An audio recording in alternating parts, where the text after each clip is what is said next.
கோட்டாபே ராஜபக்ஷ அவர வெட்ட 15 தட்டுக்கு குறைச்சாரு. பேய் டாக்ஸ் இல்லாம ஆக்கினாரு. நாங்க எல்லாம் இது சந்தோஷப்பட்டோம். 6 மாசம் போச்சு, 8 மாசம் போச்சு, 1 வருஷம் போச்சு. கவர்மெண்ட்டுக்கு காசு இல்ல. நாங்க நம்பினோம் பிரிண்ட் பண்ணுவோம். பிரிண்ட் பண்ண என்ன நடக்கும்? 185 ரூபாய்க்கு இந்த டாலர் 370 ரூபாய்க்கு போச்சு. அப்ப என்ன நடக்கும்? 100 ரூபாய்க்கு எடுத்த சாமான் 200 ரூபாய்க்கு எடுக்க வாச்சு. அப்ப உங்களோட 10,000 ரூபாயோட வருமானம் 5,000 ரூபாயோட பொறுமதி ஆயிடுச்சு. இதை செஞ்சு கொள்ளணுமா? மீண்டும் சஜித் பிரேமதாசை பொலிட்டிக்ஸ் கொண்டதாம ஒருத்தன், அவரை டிப்யூட்டி லீடர் ஆக்கணுமா ஒருத்தன், அவரை கேண்டிடேட் ஆக்கணுமா ஒருத்தன். அப்ப அவருக்கு நம்ம ஒரு 5 வருஷம் பொறுத்து பாதுகாக்க இயலாவா? அடுத்த வருஷம் கொஞ்சம் செய்ய இயலாதா? அப்ப இது என்ன காக்குது? கஷ்டமான நேரத்தில் இதை பாரமெடுக்க இயலாம இப்ப வந்து கொண்டு வைக்கிறவங்க.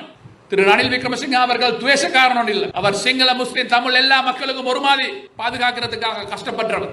ரணில் விக்ரமசிங்க அவர்களை இலங்கையின் ஜனாதிபதியாக மீண்டும் திருப்பி எடுக்கவும் சொல்லி நாங்கள் உங்களோட கேட்டுக்கொள்றோம்.